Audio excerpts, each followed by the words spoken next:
Okay, here we are, Sefer Bamidbar, and this is going to be a lot with Matan Torah and Sefer Bamidbar. I love how it starts off with the word Vayideber, and it's Bamidbar. So Hashem is going to be speaking to us. When does He speak to us? We're in the Bamidbar. Dafka is when we get the Torah.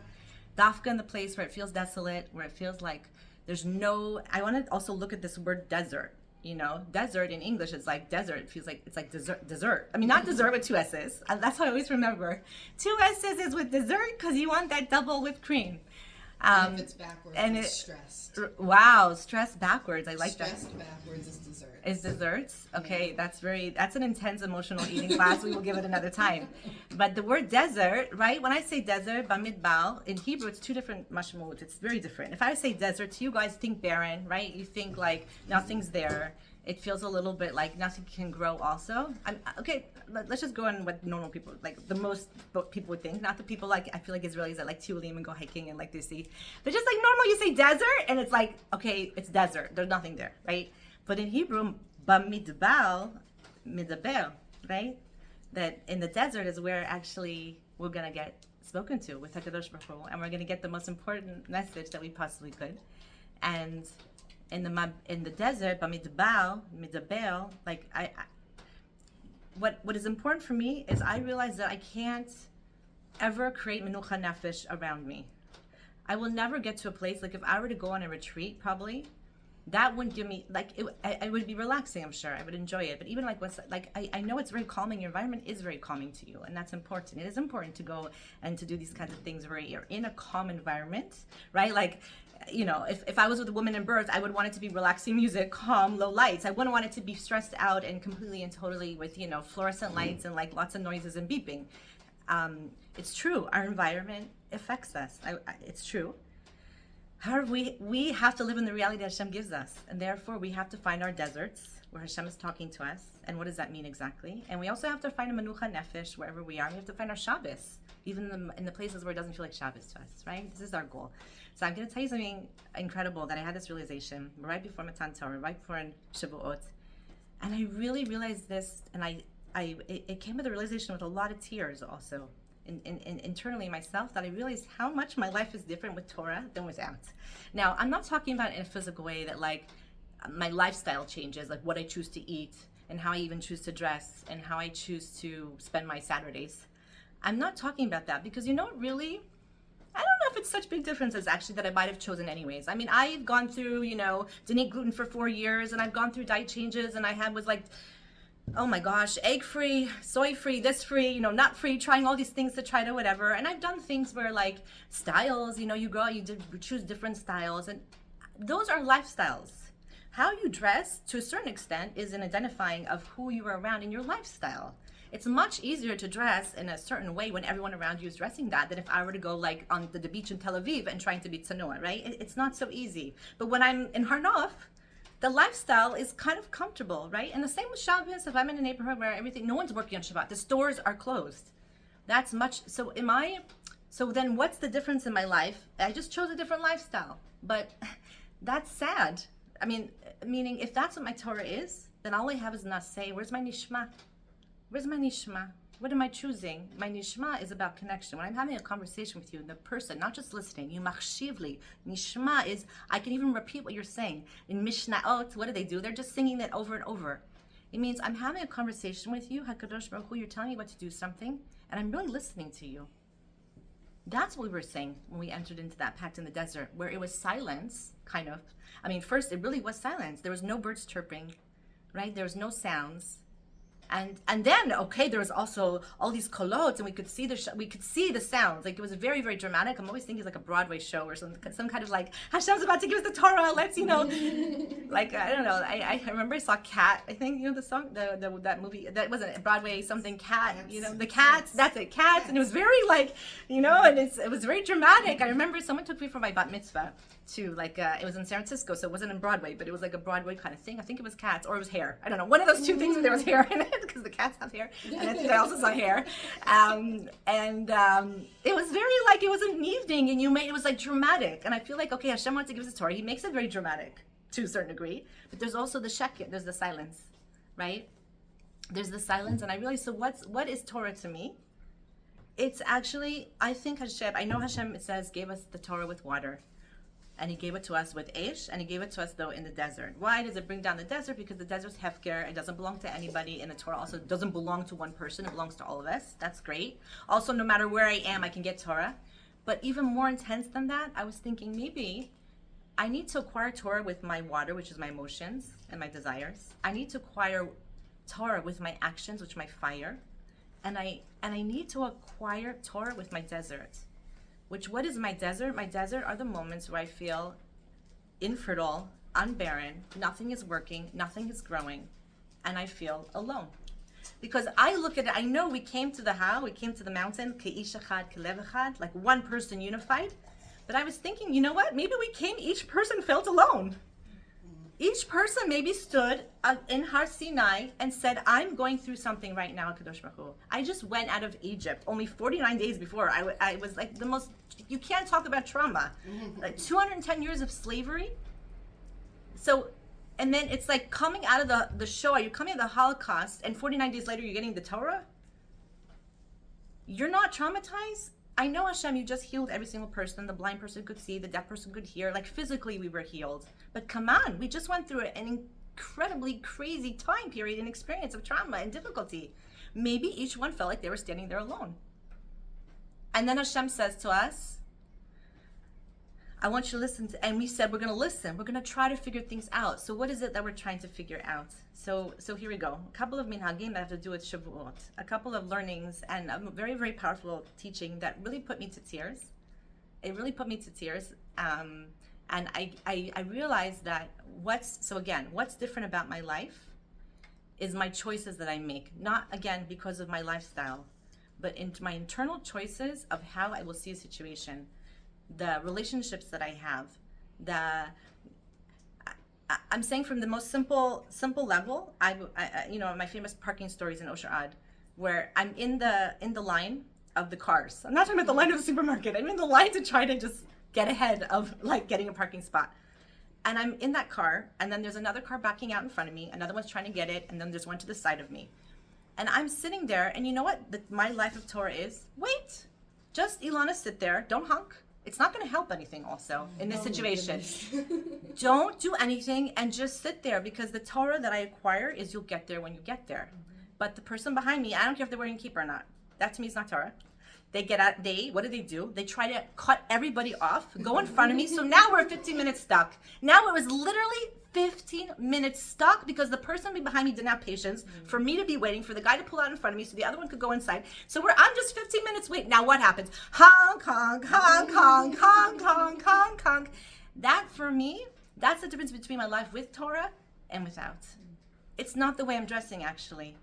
Only if I'm dressing this way because I feel like I'm a bat melech, I'm mechubad, I want to be a representation of a Kadosh Baruch Hu, I want to bring beauty into this world, then also I'm dressing like with Torah, right? If I'm living my life where, I have to tell you, it's not I think every religion prays, and every religion has rules to some extent. No? I mean, I don't know. I'm guessing. Every society has rules and regulations. So what is the difference? The difference is that you stand there and you say, Hashem, this is because of our connection. You're putting me in a situation and I'm going to be makabel of it, and it's very, very hard. It's hard. I'm in a desert. I feel alone. I'm in a nisayon. I always say this. My nisayonot are my feelings of loneliness, and it doesn't matter. I mean, that's why when you reach out to a friend, or you reach out to a rebbitzin or a rav, you reach out to your family member, and you can, of course, it's the most wonderful thing to feel supported by them, right? But ultimately, no one really understands. No one, even if people went through the exact same thing as you did, no one, it's like for that moment, you'll get comfort, and you need it, we need it, but a second later, the person's gone, and you have to deal with it on your own. And who's there for us 24 hours, 7 days a week, 365 days of the year is a Kadosh Baruch Hu. And that's what we entered in Har Sinai. They said, that's it, Hashem. If I can constantly be in a state of mind consciousness, then I'm going to live a different type of life. I'm going to live a life where I would have made a different, I know so many different choices I would have made in my life if I was not with Torah. I don't think I would be married if I wasn't with Torah, really. I don't know how many kids I would have if I was with Torah. Now you could say, but that's a lifestyle. No, it's not. It's an active choice of myself actually being mevater, of belittling myself, and not belittling, I'm sorry, nullifying, but I mean, not to the person, but to HaKadosh Baruch Hu. and saying, okay, what's the situation right now? So it's powerful to me that we're standing there in Har Sinai and we're in a desert, and we have to realize that Hashem is saying to us, I want you to listen to me, because they're actually in the desert, Bamidbar. I'm going to Midbar, I'm going to talk to you. And there you're going to be the person who sees actually there's cactuses and there's scorpions and there's like all this wildlife, and there's beauty here in this desert that feels so barren and so alone. There's so much beauty in the desert. I mean, the sunset in the desert, a sunrise in the desert, the colors of the desert, even the sand of the desert is incredibly beautiful for the person who can open their eyes to see it. So we have a couple of minhagim in Shavuot, and and more midrashim also that I want to bring in, because also with this parsha it's so interesting. We read the parsha right before Matan Torah, and it talks about the degel. It talks about that each tribe got its degel. It also talks about the fact that Hashem wanted to count us. Now this is not happening in Shavuot, you guys. This is happening with Chodesh Iyar, and the second, it's not happening right now as we read it right before Shavuot, but the way we're set up is we're reading it always before Shavuot. So what's going on? We're being told, stand there, even if you're feeling like you're alone, and I want you to know that I'm always with you. This is the most important thing a person's mantra has to always be, is Hashem is with me, and I'm with him. All the time. This is the only thing that cares. Now, I know that each person has a different type of neshama.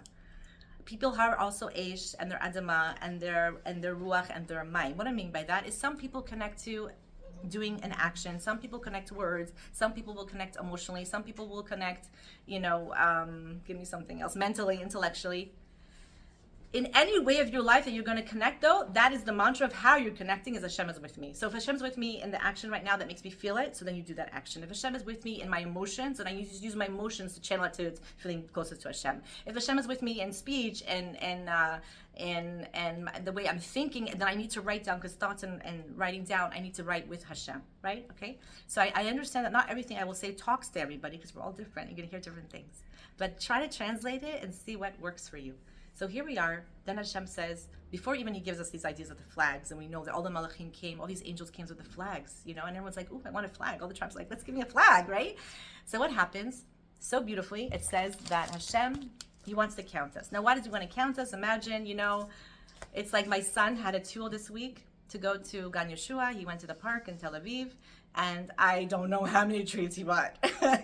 And he was like counting, it's not counting the number. He's like, I got this type, of chip, and I got this type of, I don't even want to know what he did, because there's a certain point where I just can't anymore. But it was so many things, but also different, right? He's counting, he's looking. Why? Because it's so dear to him. So Kadosh Baruch was saying, before you get the Torah, and you don't even know what you're getting into, because it's a lot, I want you to know how important you are to me. You're not just counted with numbers. It's not that I have 5 chatifim. I don't just have 5 treats. I have a Kit Kat. I'm making these things up. I have a Dorito. I have variety here, right? So Hashem says, I'm counting each one of you. He counts us by names. And what's the Shem? The Shem is your neshama. Inside your essence, your neshama is your Shem, your essence. Hashem says, you count for something. You're here in this world to do a special that nobody else can, right? And what's this that the vision Rav Chaim Meir brings? He says on the pasuk, Se'u et rosh, lift up your head, right? How does Hashem want us to count before we get to Torah? It's so amazing to me. Before you get Torah, do you realize you have to have self-esteem? I thought Torah brings you self-esteem. No, it can also make you feel terrible about yourself, right? I always say, don't go to a class, they make you feel guilty. Unless you sit in that class and you start, which I do a lot, and you start to cry about how much you need to, and you get a little bit of musar, but you feel excited and you feel hopeful because you're connected to Kadosh Baruch Hu. Okay, so that's why I don't mean guilty. I mean that's difficult, but it's good. But if you feel horrible yourself, you're not going to get the Torah. You're not going to even listen to the person in front of you either, right? So what does it say? So et rosh, lift up your heads. What's the acronym, the Reshei Tavot of Rosh? Ratzon Avinu Sheba Shamayim. When we are lifting up our heads in all our life circumstances where I feel depressed, I feel down, I can't anymore. I have repetitive thoughts that are not so positive in my mind that is telling me I can't anymore. Dai, maspikli, enough. Elana, lift up your head. Rosh, get your head up. Ratzon, Ribon Shalom, what is your ratzon? What do you want me to be doing right now? Because I know the way you want me to be reacting is not going to be. You're not going to want me to be offended and take this personally. You're not going to want me to honk back at the person in front of me at the parking. And I wanted to get out of the car and start screaming at him. I really did. I really did. I was like, is there toilet in this? Is there something feeling good about this. Will I teach him a lesson? Will he listen to me? Like, then I can do it, right? Okay, Ratzon, the child, like the complaints, the food, the this, they don't have enough of anything. Like, whatever is going on, you're complaining, that this one is not doing enough for you. You're the only one in the world. I decided I was the only one in the world who didn't have an apartment. Right? I'm the only one who doesn't. Everyone my age around me has an apartment. I'm the only one who doesn't have an apartment. But I don't own something at this age of my stage. I'll start these thoughts. Hashem says, "Come on, Elana, lift up your head. What's the ratzon here? Is that the type of thinking that you should be thinking right now? Do you know how much? Or get oneg. I have a little moishi. I can't even tell you how much pleasure it gives me. I always feel like." He takes the pillows of the couches. Mind you, these are our couches, our second set of couches. The first one was cut up by one child at 2 years old with scissors after I paid like 10 years of these couches, investing into them. And then someone just takes the scissors and cuts them all up, right? So these are our second set of couches. We only got a year ago, though, because the other ones we just kept, even though they were ripped off. And what does Maishi do? They're only a-year-old couches. It doesn't matter. They're like also IKEA. They're not that. He takes every day the pillows from the couches and either he's trampling on them. Now they're like so smushy. They're not. But what does he do? He's making a bonfire every single day and screaming at the top of his lungs, Rabbi Shimon Bar Yochai. And I'm thinking to myself, do I need an apartment? Is this not my, I have such pleasure. I have such pleasure watching my Moishi. I'm so grateful that I have a child, right?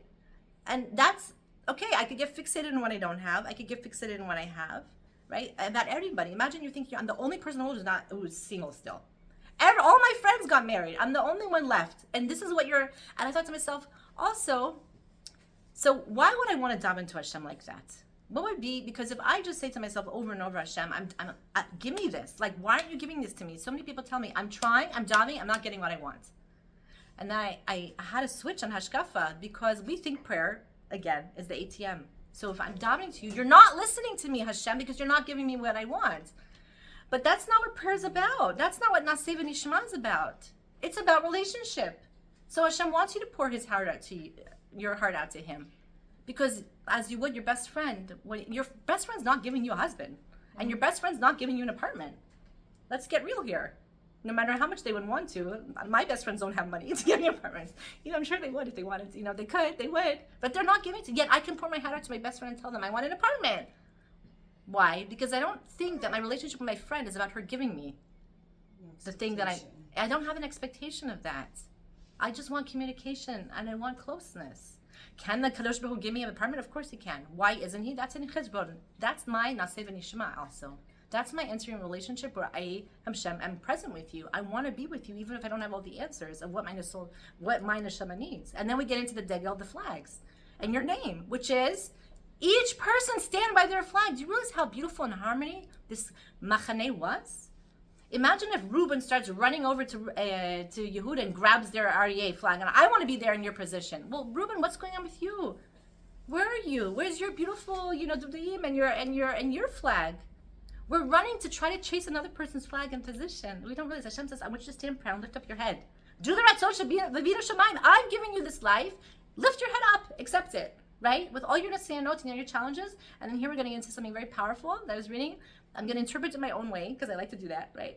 But Rabbi Nachman brings an idea of Rabbi Natsan from Rabbi Nachman brings an idea of chalav b'basar. We have a minhag, right? We eat dairy on Shavuot.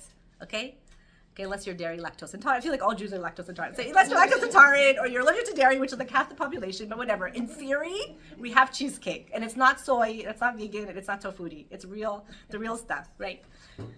My kids don't even like cheesecake, and I'm like, oh my God, it can never make you happy. So we get Ben and Jerry's League Point Shavuos, which I'll make my own cheesecake. But okay, so why do we have this minhag? So what again is going on? All the other holidays, we don't eat dairy. I mean, unless you're whatever living in somewhere, but back in my backyard. But what I mean is our minhag, it says Shulchan Aruch basar v'yayin. You know what I'm saying? We're supposed to be eating meat in Yom Tov and Shabbos, whatever the meat looks like, okay? But it's supposed to be chicken meat, your fleshik. So what's going on? Dairy all of a sudden this holiday. So let's look at the process of these two items, okay? And there's a couple of stories, midrashim, about Moshe Rabbeinu having arguments in Shemayim. One argument was with the Malachim, is why should you give the Torah to these people? And one of the reasons he said was, you guys ate milk and meat together. Like, you can't keep the Torah. So this was a chiddush for me because I always thought they didn't do that. Like, first of all, I didn't think that the Malachim ate. My understanding was they didn't really eat. And when they came to Avram, didn't he serve first the butter and then the tongue? So I got a little confused there. But at the end of the day, the Malachim were fine eating a buttered tongue. Let's just put it that way. They had no problems eating meat milk. We have problems with it. We can't do it. Why is this representative? Okay, you guys ready for this? Meat is a process. It's not just kosher. I have to take the cow. I have to do shechita on it in the right way. Then I have to, the blood, the salting of it. It's a whole thing here. I don't just like take a cow, and eat it, right? Dairy, I just take that milk and I eat it. Okay, yes, it needs a hashkafa. Make sure it's on a camel. It's the right cow. It's a cow, but all I do is just do a little bit of this. I don't know exactly how they do it, and even though I've been on farms before, but I wasn't paying attention. Everything looks easy until you have to do it yourself. That's all I can say. Like, that's how I felt about with my first child. I remember nursing. I'm like, I thought this was supposed to be easy. No, it's not. Okay. So anyways, they do that. The farmer does that. And all of a sudden you just have milk. It's so easy. Now what's milk? Chalav, lev. It's the heart. It's from the mommy. Amuna. It's chesed. It's liquid. Expansion. What's meat? You cook it. It's din. It's gvura. It has boundaries. You need to, first you have to do this, process to it. And then you have to salt it out. You have a whole thing. It's not ready. Dairy is kosher. That's why we ate dairy, right? Right after we got the Torah, we're like, hey, we don't have to kasher anything. Let's just drink some milk. So what does this mean?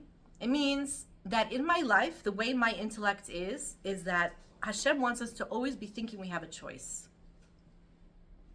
You have this bechira, you have this bechira. You have to make your meat.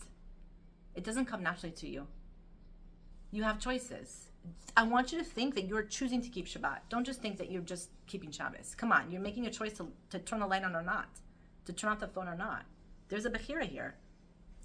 When it comes to chalav, it's the idea that Hashem and everything is running, like Hashem runs the world and everything is predestined. It doesn't matter what you do, sweetie pie. It's the way it is. I can't wrap my head around that. Hashem says you can't, you angels can understand that. They can have that contradiction. They can have one leg, follow whatever Hashem says, whether it's bechira, whether it's decreed, bashert, whatever you want to say. They don't have a problem with this pupil. We have problems with it. Until today, for the past thousands of years, go back from Moshe Rabbeinu, everybody, I can't understand how good could happen to bad. I can't understand how I have free choice, but everything's destined by Hashem. I can't eat milk and meat together. I can't eat the chesed with the gevura. I just can't. I can't make a choice to prepare the meat, and then you're telling me that it's automatic. What happens, though? This is I was thinking about this. I thought, why do we eat dairy then?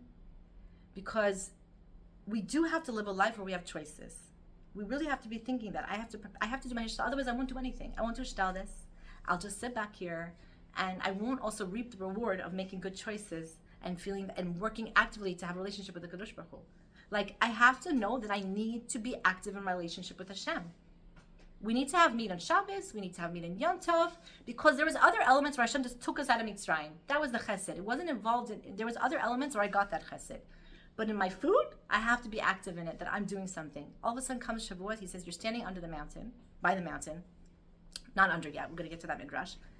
And Hashem is saying, though, when you enter Torah with me, you will realize that everything is predestined. The life you were,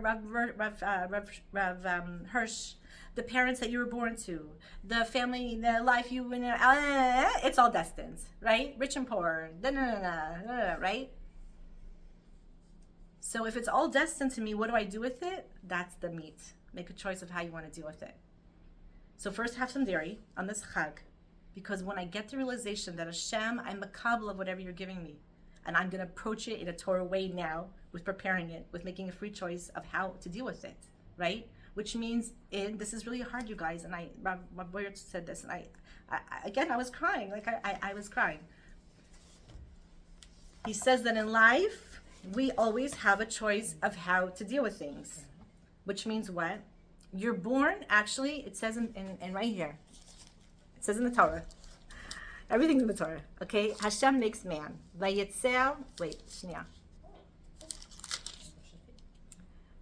Hashem makes man, right?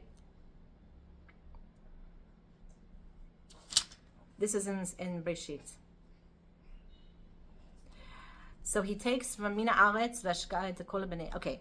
V'yetzer Hashem Elokim mina adama afar mina adama. I'm sorry, I read that wrong. V'yetzer Hashem Elokim et ha'adam afar mina adama. It's written with two yuds, right? So Rashi with Baal Turim, Rashi, everyone brings down, oh, two yuds. What is this? Hashem created man from the afar, from the dust, min ha'adama, from the earth, and then he blew into him, right? The breath of a Kadosh Baruch Hu. That's why always when we breathe, if we can tap into our neshima, our breath is our direct connection with the neshima of Hashem. So this is very hard to like understand, I think, because it's like really, we have to think about this like in a deep way. It's not just talking about when we think about, oh, my good inclination, my bad inclination, my Yetzer Hara, my Yetzer Tov is like I have this little angel on top of me in the movies that's like a good guy, and one that's like this evil guy telling me what to do. The word Yotzer means to create. Literally brings the Arya Kadosh. We have two creations inside of us all the time. Do you realize that it's like you have two dadzoots, two IDs, two passports. One passport is the life of I am a sken.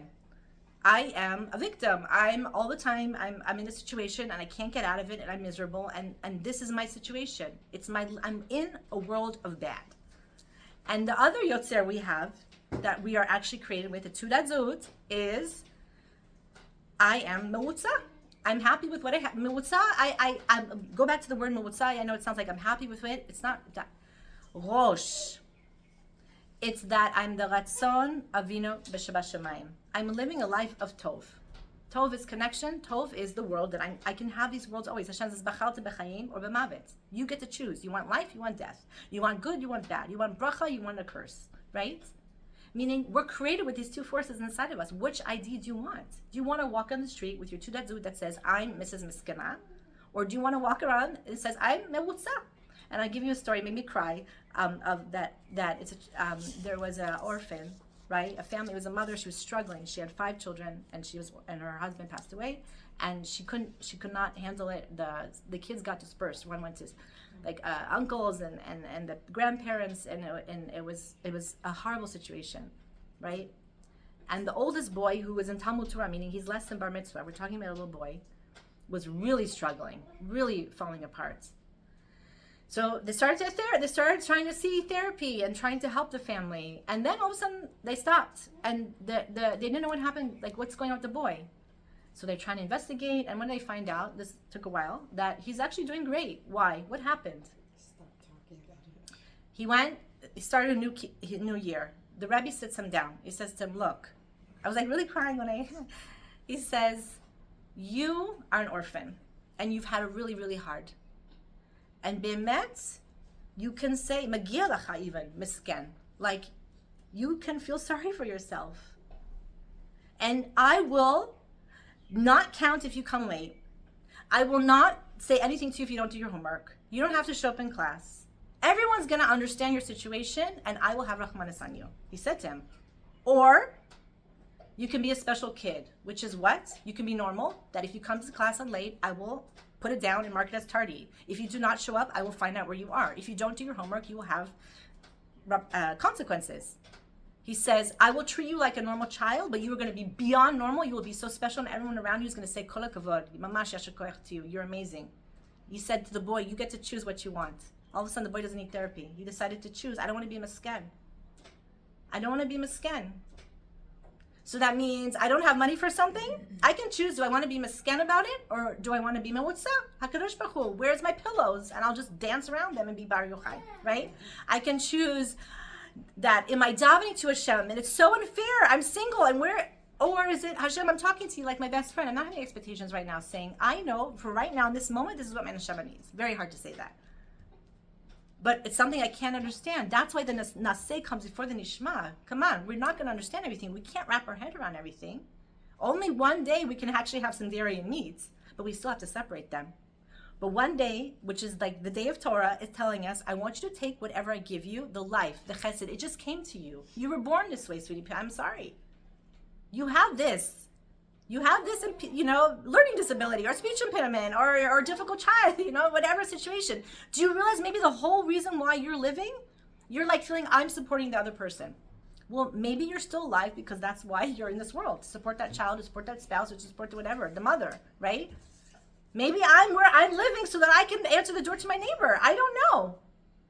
I really don't know, but I can tell you that there's a reason for it. So I have to eat my dairy, and then I have to take my dairy and all the things that Hashem gave me, and I have to make my choices. I have to work on it. I have to salt it. I have to take out the blood. I have to shchet it. It's not going to be easy. I have to really work on it. And we have a beautiful, we have in Shabbat, what is it saying to us?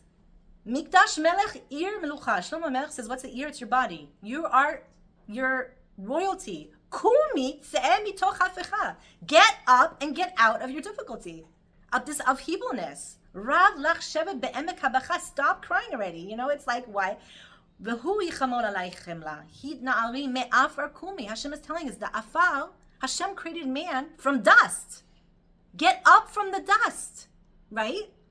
I'm telling you, dust and adamah is the element that is so beautiful in a way because you can create. It's the person who's aesthetic, the house is beautiful, and it brings us so down into depression and laziness because we have no koch to do anything, right? Kumi, get up. Leave she begdi, like get beautiful clothing on, right? Remember that then you're going to have a giula for your neshama, for your nefesh, right?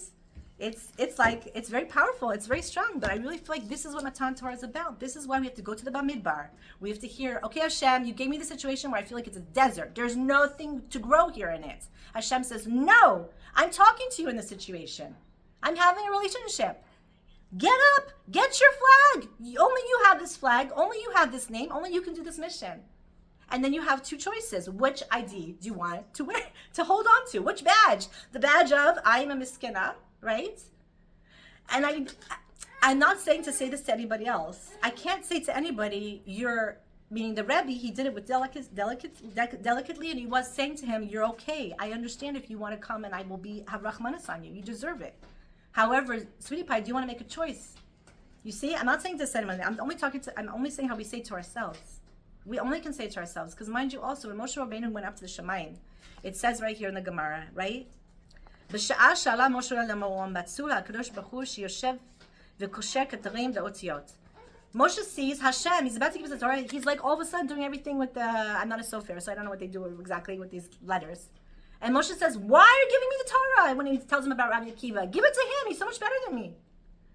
And then it says, I didn't know this part, it says that, I always heard, I didn't hear this part, it says that, Kach Allah, it says shtok, Kach Allah machshava lifnei, v'omer lefanav. Again, wait, what is it saying? It says, Hashem says, he asks a question, and then Hashem says, be quiet. And then Moshe knows the answer. Did you guys know that? I didn't know that. I always heard be quiet. I didn't know Moshe then knew the answer. And then he goes to the second question. That's the way Rabbi Akiva died? How is that possible? This is what the reward is for Torah, and what does Moshe Rabbeinu get? Shtok, be quiet, and then all of a sudden he gets the answer. What's this shtok part? What's this be quiet? How is Moshe getting the answer? Why did you ask the question? And what's this chag also called? Chag atzeret, stop. Pesach is all about open your mouth, ask questions. It's the night of Amunah, get it all out there. Even the kid that doesn't know how to ask, you break his teeth, you open him up, ask questions, talk to Hashem, get out, right? You're still in Mitzrayim though. Get out of your trauma, and then when you do lishtok, atzeret means to stop. Why? Because there's a certain point where if you keep asking questions, guess what? We're going to get the answers. But we have to be ready for those answers. So Hashem says, wait, there's a level here. Don't skip so much too. Slowly, slowly. Moshe, you will understand. Moshe himself started to understand why Rabbi Akiva died the way he did. And Hashem said, it's enough already. It's enough. Sometimes we have to stop ourselves, and because we get caught up in the questions and understanding the answers, right? Why do you ask advice from somebody? Not to listen to what they're going to tell you. I don't want to hear. I want to hear what I want to hear anyway. So if someone's giving me advice, they better give me the advice that I want to hear, right? We ask for advice so that we figure it out in our heads by asking the question.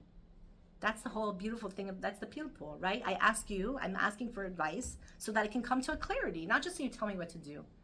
But there's a certain point where even when I'm coming to the clarity, and my clarity is Ratzon Hashem, then I have to lishtok, I have to stop. I have to stop. Because if we keep going back to the same cycles, you're going back to Egypt. Hashem says, you're out already. There's enough. There's a certain point here. You take your chalav and you realize this is what Hashem gave you. It's perfect for you. It's actually chesed. It's it's for my lev, he says. Hashem says it's chalav, it's for my heart.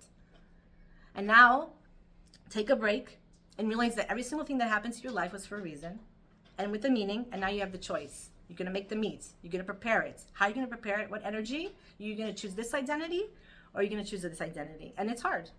I will not tell you that it's not hard. It is hard, but it's so worth it. Like my life with Torah, a life with Torah and a life without Torah, for me, it's like really Gan Eden and Geinam in this world, right? So I'll be crying thinking about how much I have to work, and I'll be crying thinking about how hard it is. And I will tell you, the reward is so sweet each time, each time you make these choices and you're just feeling to yourself, it's so unfair and I feel so alone, and you make the choice to connect to HaKadosh Baruch Hu and feel that closeness, it's Gan Eden, it's matok. It really is. We should be zocheh. We should be zocheh to receive the Torah, to lift up our heads, right? To kumi. Remember, Tilim, we say, and David HaMelech, I can't believe it. It's called Tilim, which means Shevach, praise. And the whole thing is like, they're chasing me. Hashem, I have sar, I have misery. Why is it called Tilim? And everything is a mizmor, it's a song? Yes, because David HaMelech says that every single thing that happens in my life, I'm acknowledging it's hard.